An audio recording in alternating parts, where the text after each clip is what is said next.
But I do know that the way God designed our brains is if I recognize it, I see more of it. And so the more Yeah. good I see, the more good I will see. Amen. Amen. Mm. That is so, so true. And that's how we're wired. That's the way we're meant to live. Whatever we sow, we reap. So if you're sowing gratitude, you're going to reap all the benefits from that gratitude back, which is even if you're not a believer, if you're sowing gratitude, you're still going to get good things back. So this is the Absolutely. law. It's just the law of humanity. It is. And I love that you say that because there are laws of humanity and some Mhm. they're invisible. They're just like the law of gravity. And if we do those things, just like you said, we don't, someone doesn't even have to agree with where we come from a worldview perspective to know that that gratitude is life changing. Yeah, absolutely. Welcome to Take Back My Brain with Laurie Hammer, where real healing starts in the brain. I'm Laurie, a functional nutritionist and mom who's walked the path from anxiety and burnout to clarity and calm. Each week, we're going to dive into brain-based tools like amino acid therapy, gut health, fasting, and faith to help you reclaim your energy, emotions, and sense of self.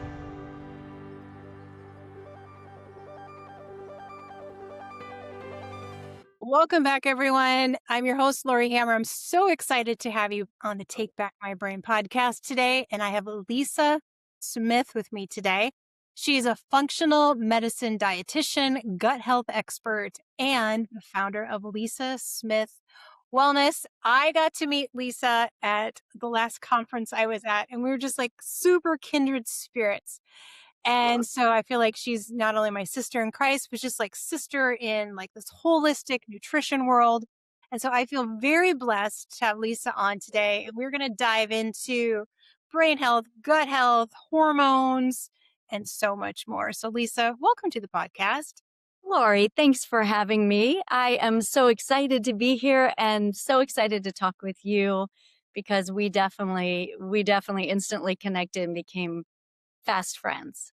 Very fast friends. And I love how God does that. We were in the right place at the right time and just open to whatever He has for us, which is a beautiful place to be. Amen. Yes. Oh, and before I forget to mention, Lisa has a top 2% podcast. It's called Pretty Well Podcast. And so make sure you check that out as well. And I'm going to be on her podcast. So you want to make sure you catch that interview for sure. That's right. Yes. So we're in this age. I'm 52. How old are you, Lisa? I'm 59. You're 59. So we're in this menopausal transition where like you're probably postmenopausal by now at 59. But we're always looking for longevity. And I know so many of my listeners are thinking longevity. And we're like, okay, what's the next biohack we can do? What's the next, whatever it might be?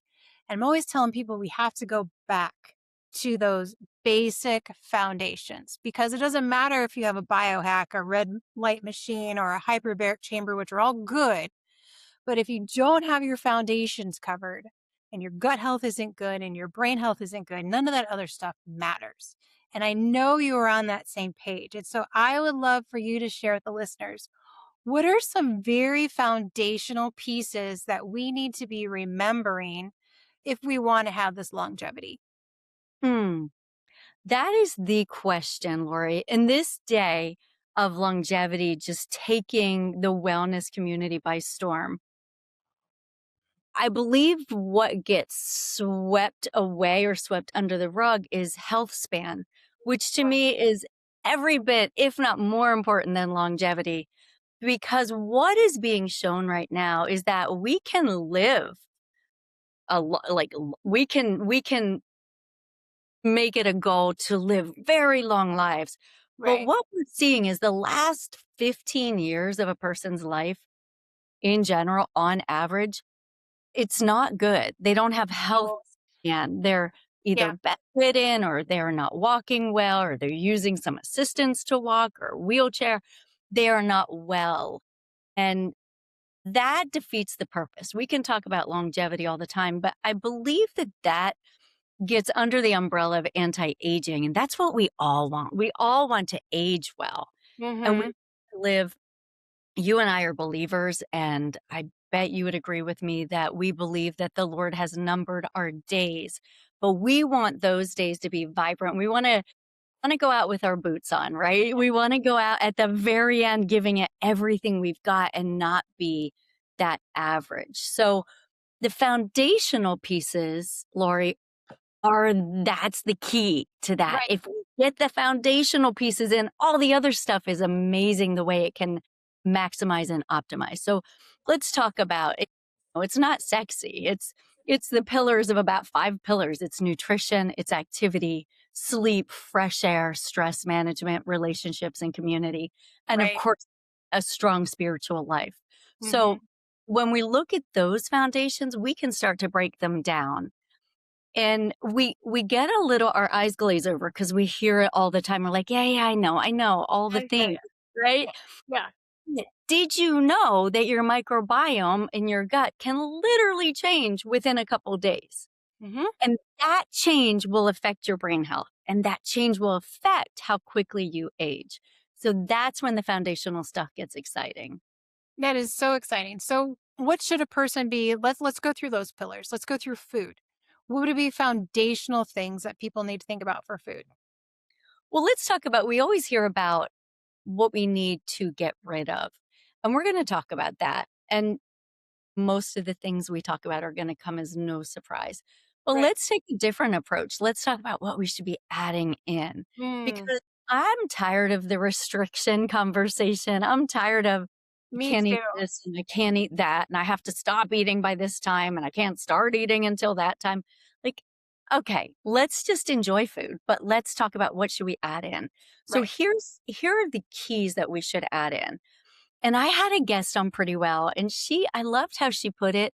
She said, we should make sure that at every meal we anchor it with protein and we wrap it with fiber. There you go. Just remember that. That Mhm. is a way to simplify that foundation that it's not, what should you cut out? Should you calorie count? Should you macro count? Forget about it. Get good quality protein, wrap it in good quality fiber, and you are way ahead of the game. So, from a nutrition standpoint, let's start there. And what does that look like? Good quality protein looks like this. It's any kind, if you eat animal protein, let's just assume that for a second. It's any kind of animal protein, Right. literally any kind. Better, there's good, better, best. Animal protein is better in a sense than if you're a vegetarian, only because you're getting the complete protein and you're not having to be so intentional with combining plant Right. sources to get the complete protein, right? So Right. that's good. Better would be your source of protein. So you want even best, you want beef that's grass fed, local if possible. If not possible, look for organic. Same goes with your chicken, your turkey. You know, pasture raised grass, they can eat the grass, they can roam freely. You don't want them raised in those horrible commercial lots where they don't see the light of day, right? Mhm. So what's good for the animal is good for our body too, Right. for what we eat.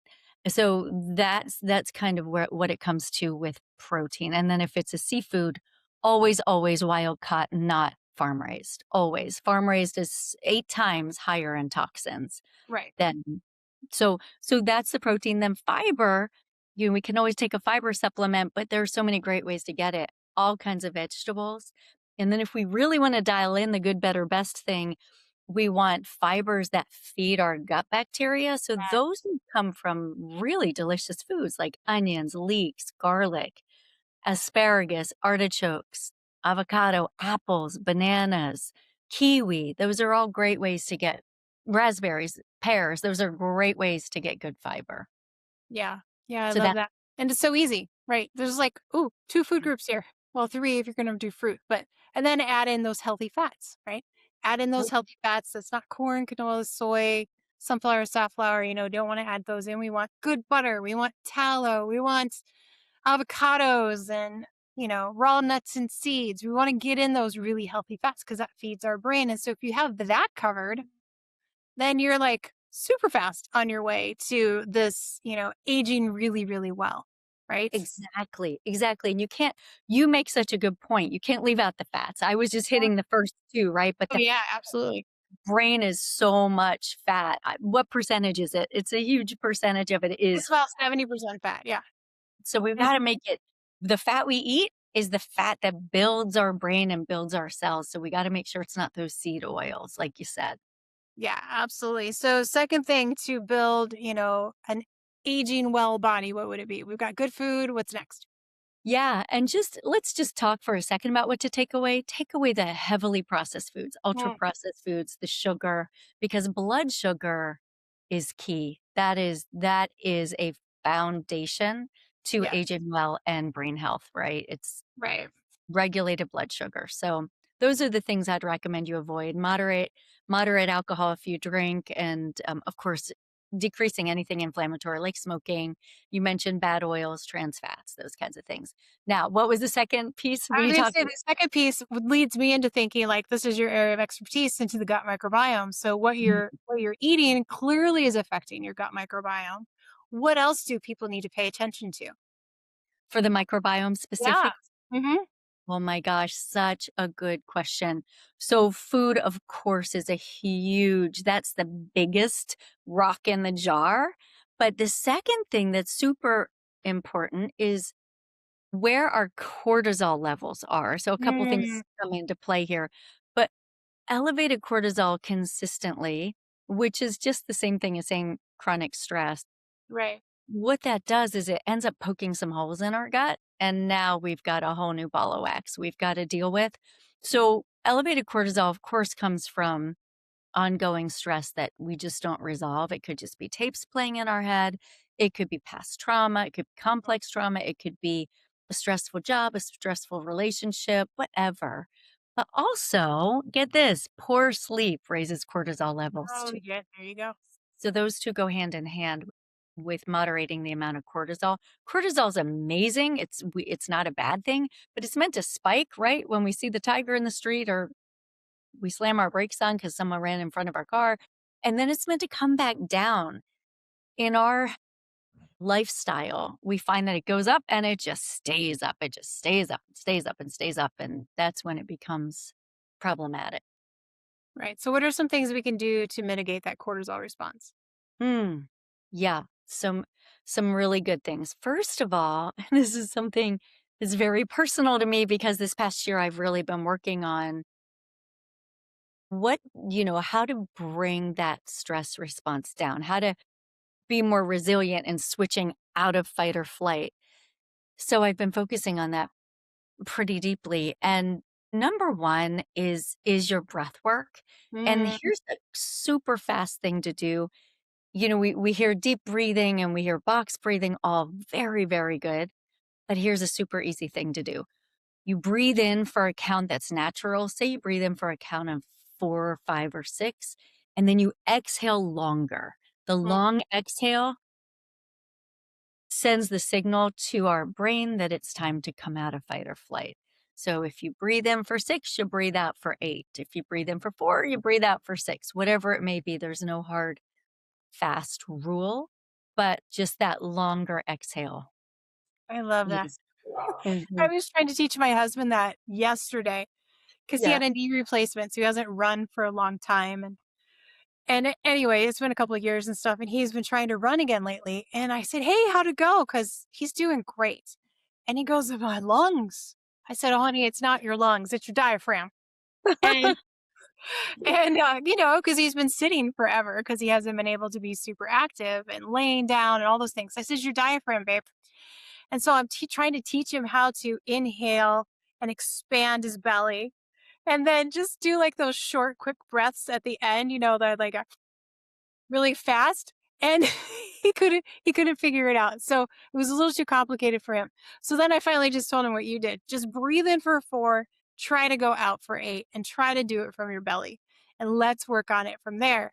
And he's like, "This is really hard."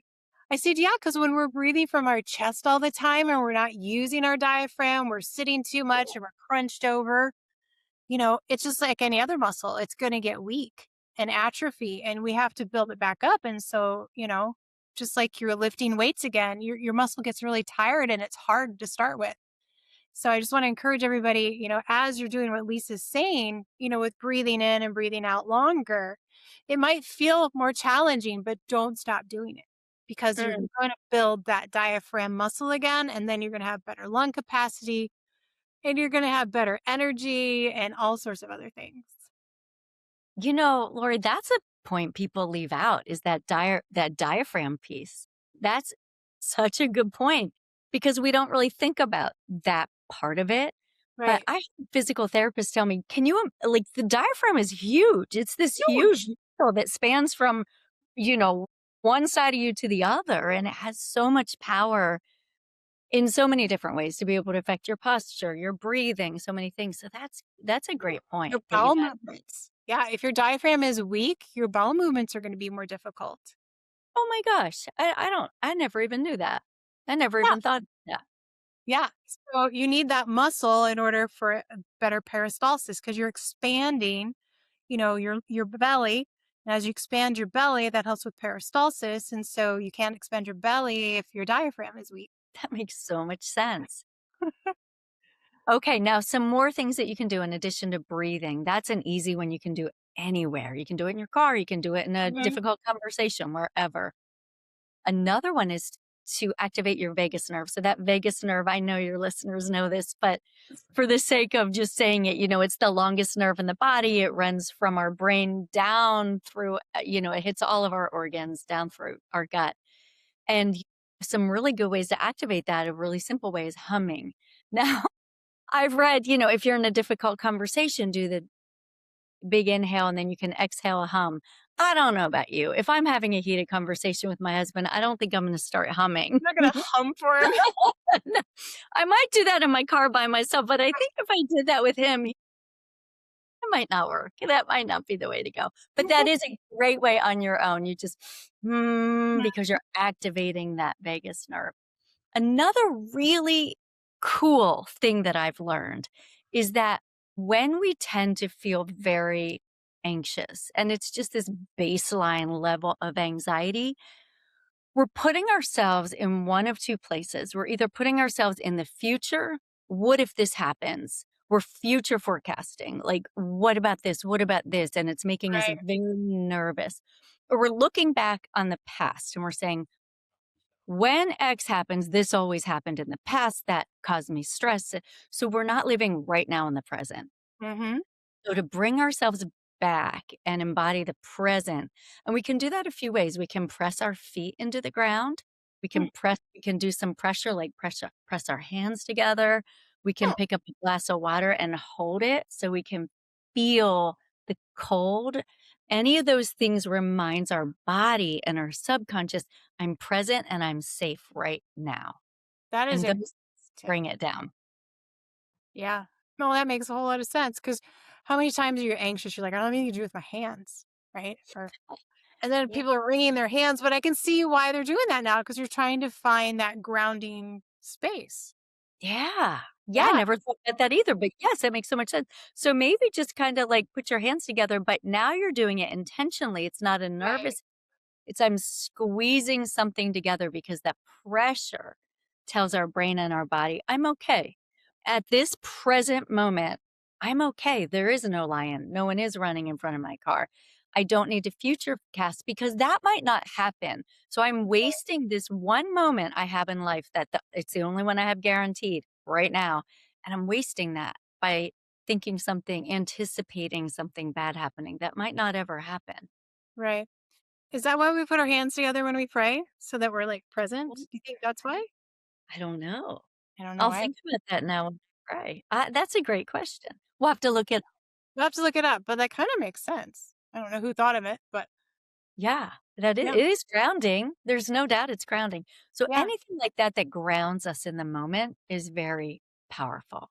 Yeah. Well, speaking of grounding, what are your thoughts on grounding? I love grounding. Walking out in your bare feet in the Yes. grass or on the beach. Now, I have moved to South Carolina in the past 2 years, and in Pennsylvania, the grass was soft and wonderful. Here, Ah, there's weird weeds that feel like burrs that stick in my feet. So I don't do much grounding on the grass anymore, but it's one of those things that's a little controversial because then you have people who say, "Yeah, but you can get parasites." Yeah, I don't know. I You don't know. can't. Then the terrain in your body is off. So you won't get parasites. You won't get an overgrowth of parasites if your terrain is good. So Ooh, Right. this is a whole nother topic, so I'll go off on that one. But But grounding also helps your vagal nerve. yeah, no, what about you? Have you used I don't have a PEMF mat or anything like that. Do you have one or do you use I anything do. like I that? have this one. Oh, so cool. It Tell is tell well, us tell us about it. well, it's from Zeolite Labs, and this one isn't on their website yet. So this is a new one. They're just launching it, but it has Yeah. PMF. It's also quantumly charged, meaning it has a grounding effect already, even if you don't turn it on for the PMF. Really? It's so cool. Yes. Oh And my then goodness. then it's heated. So what do you feel? Is this extremely relaxing or what do you Extremely notice? relaxing. I sleep better when I use this. It also comes with a belt, which is actually in my living room. So you can like sandwich yourself in between because these are stones. This is carnelian and tourmaline, I think. Oh my Yeah. goodness. Anyway, and then some shungite. So there's three different kinds of stones which are already charged. So they already have a grounding effect. So they already give you a good frequency. So me just having this in my office without it being on, it's already good. And then they've charged it quantumly. So they put it in the quantum charger. So then it'll at least stay charged for 5 years, the pieces that aren't stone. So, and then it enhances the stone charge. And then you add the PMF in the middle of it. So you've got a little infrared, little magnetic therapy. And it's like this magic mat, which is really what I think you should call it, is a magic mat. Oh my goodness. Now, I definitely are you eventually gonna have the link in the show notes for that? Oh yeah, this will be in the show notes for I sure. wanna know about that. This will be in the show notes with my special discount and everything. So, yeah, he's doing a pre-sale right now. So, by Mm, the time this comes out, the pre-sale will be done. So you just have to go to the notes, but I will send you, Lisa, the thank pre-sale. you. Thank Yeah, no you. Oh problem. my, that looks amazing. It's amazing, and you wanna get the belt that goes with it because it'll cover your whole torso, so you're, like, really sandwiched in, and, sometimes I'll just sit here at my desk and just wrap it around me without it being on because it's still charged, and it's Yeah, just really lovely. that sounds really So lovely. it's a really fun biohack, but it's just stones, it's Oh, just man. stones and it's just, it's all good. It's all good. Yeah, Yeah. yeah, that sounds amazing. Yeah, it's a really amazing mat, and it's the only one on the market that's quantumly charged. That's so cool. I Mhm. love it. So the non-stone parts, 5 years, and they're Yeah. still Yeah, they're still still charged. doing what they're doing. Yeah, Yeah, it's pretty very neat. good. And price point is amazing. So he had a Q bed, which is a quantum bed, and those are like, I don't know, 50, 60 grand. Oh, wow. And so his idea was to make something that's 90% as effective for 90% of the cost. Wow. And he did. That's so And cool. he did. Yeah. And so he could easily charge probably 3 times as much for the mat, but he won't. Because that's just who he is, because he wants every home to have one. And so he keeps the price point really amazing. So I love this company. Anybody else, you've heard Jeff from from Zeolite Labs, and I talk about the Zeocharge all the time. This is Jeff. This is Jeff just loving on all of you and Oh, giving you an amazing product at an amazing price. So check the show notes for that link for sure. so good. It is so good, especially if you're in Iowa and places or you can't ground because your ground is stinky. You can at Mm, least lay on a mat. Hey, friend, just a quick break to remind you if calming your brain is the missing piece in your practice or in your home, my Mind Thrive certification course teaches you exactly how to do that with targeted amino acid therapy. So it's real science, real results, no band aids. Enrollment is now open. Link is in the show notes. So back to the show. yeah, Yeah. so that's a great way to get that grounding and get that vagus nerve, just like you said, Yeah. get that starting to calm down and get you out of fight or flight. Yeah, so those are some pretty key ways to bring that cortisol down. Yeah. I know you talk a lot about gratitude, which is another way to bring that cortisol down and Mm, vagal nerve. So, what do you have to say about vitamin G? oh my goodness. You know, it's something I'm still working on doing consistently as a practice. I think just through my day, I'm always grateful for for things like, Mhm. "Oh my gosh, look at that sky today," or, "Oh wow, this went so well." but to have a formal practice is also beneficial and Right. life-changing. So I've been really trying. I have a journal. If your listeners want it, it's free. It's created this journal. I made it for myself, and then I started working it, and then I revised it, and now I think it's the best journal out there. I actually just started looking at how do I put this into a book format, because right now it's a PDF, Right. but it's really good. What I do is I put the gratitude in at the end, because when we're programming our subconscious and rewiring our brain, we want to especially pay attention to right before we fall asleep and right when we wake up. We're still in a brainwave state that's very malleable. So Mhm. as we are practicing gratitude in those times, like when we wake up or right before we fall asleep, what I'm grateful for, it's literally programming our subconscious to then look for more to be grateful for. So Mm, it's so as good. our mindset. The Bible tells us that he inhabits our praise, right? Praise is gratitude. And so you can't have a bad day if you're in gratitude and you're praising God. You can't be anxious if you're in gratitude. So, Mhm. developing that practice, I think, is key to not just longevity, aging well, but just your mental health and your relationships and all of those things. I think it's more important than supplements is to live Mm, gratitude. it is, and, you know, to your point, the Bible also says what we think about, we become, what our Exactly. thoughts are. So if our thoughts are anchored in what we're grateful for, then what we're reminding ourselves under the surface is God's faithfulness. Every Yes. time we're like, "Thank you for that." We're Mhm. thanking God. We're not just like, we're not just blurting out into oblivion. Thank you for that. We're saying, thank you. Right. I recognize your faithfulness. I recognize your grace and mercy that I don't deserve, but boy, am I thankful for it. And it programs us. So we have this, this because you're a brain expert, but the reticular activating system Yeah. is what recognizes in our environment something that has become important to us. So if I want to buy a white Volvo SUV, all of a Yeah. sudden, what am I seeing See all over 27 of the them in one place? day. Yeah. Right, and that's the reticular activating system. Well, it works the same with gratitude. If I'm telling Mhm. my I'm so thankful for fill in the blank, guess what I recognize more? My reticular activating system says, "She really likes it when this happens." So, Right. in the abundance manifestation mindset, people are thinking, "I'm creating this," and that's bigger than my brain goes, like that quantum part. But I do know that the way God designed our brains is if I recognize it, I see more of it. And so the more Yeah. good I see, the more good I will see. Amen. Mm. Amen. That is so, so true. And that's how we're wired. That's the way we're meant to live. Whatever we sow, we reap. So if you're sowing gratitude, you're going to reap all the benefits from that gratitude back, which is, even if you're not a believer, if you're sowing gratitude, you're still going to get good things back.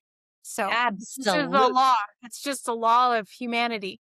It is. And I love that you say that because there are laws of humanity and some Hmm. they're invisible, they're just like the law of gravity. And if we do those things, just like you said, we don't, you, someone doesn't even have to agree with where we come from a worldview perspective to know that that gratitude is life changing. Yeah, absolutely. So food, grounding, the vagus nerve, gratitude. Well, and a lot of those things, I said fresh air and sunshine, and you can do that Yes. with your grounding. You can do that with your physical activity. So Yes. you can habit stack these. But those things then start to improve our sleep. And Hmm. sleep, you can be doing all the things right, but if you're not sleeping well, you just don't feel well, and you have mental fog, you have memory issues, you have weight gain because your cortisol is elevated. Right. So if sleep's not going well, some of the things we've talked about will change it, especially dietary. I find one of the sneakiest things with sleep is a couple glasses of wine in the evening can Oh, really such mess a good with point. sleep. Yeah, and I'm not saying don't drink, I'm not saying it's bad, but if I've been in seasons where it's been a regular thing, and then when I've stopped and changed into a new season, my sleep has changed dramatically. And Definitely. Well, it disrupts your hormones. it really does, and that led to my next thought. If you're a woman in midlife, you might at some point have to clean up the diet and clean up a couple of the other things if you need to. You might look at like a bioidentical progesterone because once that starts falling off the cliff, sometimes our sleep can suffer with Yeah. that as well. Yeah. And I would say let's dive into the hormones just a little bit, Lisa. So when our progesterone, we're going to naturally dip. That's just the way it is. Mhm. However, we've normalized like zero production or close to zero production of our hormones. So yes, we can do HRT. However, there's definitely things that we can do to support that so that we don't need that. So we actually, our hormone decline is the way it was designed to be. So can you speak to that a little bit and what affects that hormone decline? I sure can. That just seems to hit at the perfect storm for a lot of us. When the hormones start, the progesterone goes like this. It just is gone. It just drops off the cliff and you're like, "What is happening?" And then at the same time, estrogen starts bouncing. Yeah. So it starts to feel like you're in someone else's body. But that tends to hit at the same time as empty nesting, aging parents, business changes, sometimes relationship changes. It seems to be like the crap is hitting the fan. And Right. now I don't like how I look, think, or feel. Right. And so it's like, what is going on here? So that can be pretty tricky. But there are a couple of things. I am for people who are interested in hormone replacement and who have definite symptoms. I certainly support and personally am on bioidentical hormone replacement. It's not for everybody. But Right. before that, there's some really important pieces because if these pieces are off, two things either hormones will work, but you still haven't addressed root cause symptoms, which means they're going to rear up and bite you down the Right. road, Right. or two, the hormones just don't work. So, really important is going back to that gut health. There is a part we're all familiar now with the microbiome and how we have this ecosystem in our gut and it determines a whole lot of our health including our brain health. But part of that ecosystem is called the estrobolome, and that's a part of those bacteria, they're good bacteria that regulate how much estrogen we have. Right. So when it's working well, it's actually taking estrogen out in the trash for the most part and only allowing a little bit to recycle. When it's off, it's knocking the estrogen off the garbage truck and having a whole bunch of it recycle, and then symptoms get kinda wonky. Right. So, the first thing we wanna do is make sure we really dial in that gut health, and so we talked about fiber wrapped or protein wrapped in fiber and good fats, but what we didn't talk about is making sure that we're getting those good bacteria in and that they're living so we can take the probiotics. But if we don't feed them those good bacteria, they just die off. They're the good army, but they got to eat. So we got to make sure we're feeding them. And those are some of the foods I mentioned earlier, very specific fibers called prebiotic fibers. That's the leeks, onions, garlic, bananas, apples, artichokes, asparagus, all those good things, kiwi, Sure. raspberry, pears. Those things, they're delicious and our good gut bacteria love them and they feed on them and they grow. And as they grow, they crowd out the weeds. Think about when you garden, the more good plants you put in, the more they crowd out the weeds. Right. That's what we want. So when that's working properly, that's a friend to our hormones because they all work Mhm. together as a beautiful symphony. Here's the second piece is blood sugar regulation. If we have insulin resistance, that means our blood sugar is too high. If our blood sugar is too high, we have receptors in the brain that are supposed to be estrogen receptors, but if our estrogen's kind of bouncing around and dropping off and our progesterone's dropped off, blood sugar will lodge there in those Mhm. receptors and they drive hot flashes.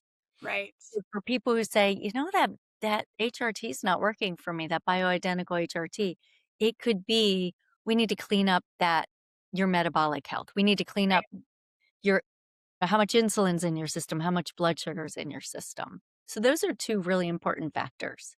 I think those are absolutely key. So I'm really glad you brought those up because having a flexible metabolism is definitely a key to aging well. Mhm. Yes.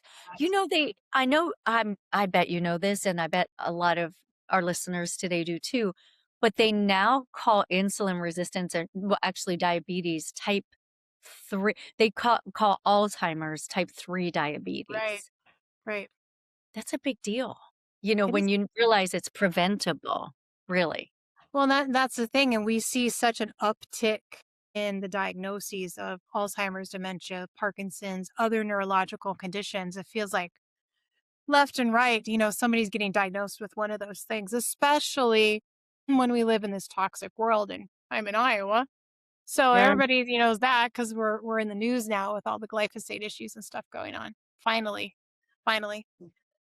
But yeah, that's a huge issue. And if you're toxic, it's hard to regulate your blood sugar too. So there's just multifaceted pieces. So it's just kind of taking one thing at a time, going, okay, where do I need to work on this pillar and then work on that pillar and then move to the next one. And at least you make it sound so practical, which I love.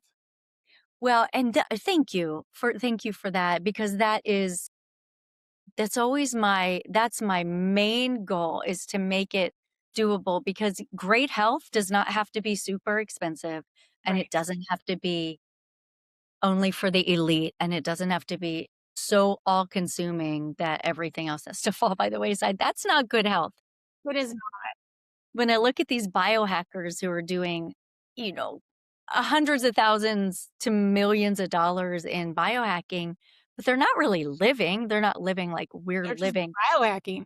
They're biohacking, exactly, like, who Yeah. wants to live like that? I just wanna live and enjoy my life and have lots of energy and feel great in my skin. Now, Yeah. back to Iowa, because this is really important. I had a guest on recently, and her husband was diagnosed with early onset Parkinson's, and she was a business consultant turned scientist. She taught herself Mm, microbiology, chemistry, all the things. She actually got an NIH grant for $1.2 million dollars in good for microbiome. her. Amazing. She's an amazing woman. But what she found is that there are certain strains of probiotics that neutralize glyphosate from Yes. Roundup. So, very important to know, especially when you're exposed at such massive levels, that those are very lactobacillus is one of the strains, but to get those in you regularly and then feed them with those prebiotic foods so Right. that they grow and they start to dismantle some of that toxicity. Yeah, absolutely. We have a scientist here in the town that I live in. I'll go to Iowa. His name is Michael. And he's one of the developers of breaking down glyphosate in the soil because he's developed microbes to do that, Oh, which is wow. super exciting. Mhm. So, and I was just at a conference in Dallas and they were actually talking about Michael. I'm like, oh, I know who he is. Really? I talked You're to him. like, On "You the know phone. Yeah, Michael?" I know Michael. Yeah, but it's exciting. There's definitely some a lot more awareness. So, it's glucose regulation and its toxicity and its low hormones and all of that stuff plays into this brain health that we are trying to maintain and, keep intact until till we go home to be with Jesus. So, That's right. one thing we haven't talked about is community. Mm. And as we age, I think that might be outside of gratitude, maybe one of the most important things. And I would love your take on that. There is so much research, Laurie, behind what community does for us. It's spiritual for sure. It's emotional and mental, but it's also physical, what it physically does for us. So my gosh, it releases endorphins. It tones the vagus nerve. Unless it depends on our relationships, can Oh, bring us out of fight or flight. And it makes us realize that when we're going through something, we're not alone. right, So it bolsters us and encourages us, and you know it has this profound effect on our health and wellness. And there's so many studies on even people who are much older, the elderly who do well, they live so much longer. I think I might be making this up, but I think it's like 15 years longer when they have. Yeah, I agree with you. I've read that. So it can't be overstated. It's so much better for us than isolation. Isolation is where we continue to, and it helps us get out of our loops. We all loop from time to time. Yeah. We just, we go around and around and around on something that is not healthy. And it's so helpful to have a friend or someone in our life who we can Yes. share that with, and they can say, "Oh, I've had that too, and this is how I dealt with that." It just Yeah, helps us to recalibrate. it does. And I think in our country, in other first world countries, especially United States, we're very quick to put the elderly in a home or separate them from community, which makes me super sad. Um, Mhm. and if we look at the whole shabago with COVID and everything and the separation of people, that's what killed people. That's how people got sick. If we would have been in community together, that strengthens your immune system. When I give you a hug and it's mutual and it's loving and it's positive, that actually strengthens my immune system and it strengthens your immune system, right? Right. Yeah. Exactly. And so when we're separated from each other, and they did this in the Blue Zone study, the Mhm. longest people who lived the longest lived in communities where they were always gathering. They ate together, they had a lot of exercises, they had clean food, but they had community all the time. Like the Mm. generations weren't separated. And I feel like even in church, we tend to do that.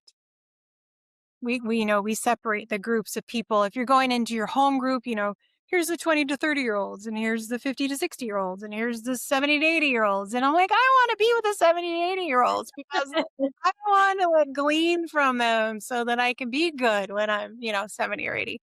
So Yeah. I feel like that is something we need to be more intentional about in our Mm. society as a whole. What a great point. And in our, I don't know if it's just started with our generation, but at some point, we became so focused on striving Mm-hmm. and reaching and optimizing that we started to believe the lie that community was something that slowed us down Right. instead of raised us up.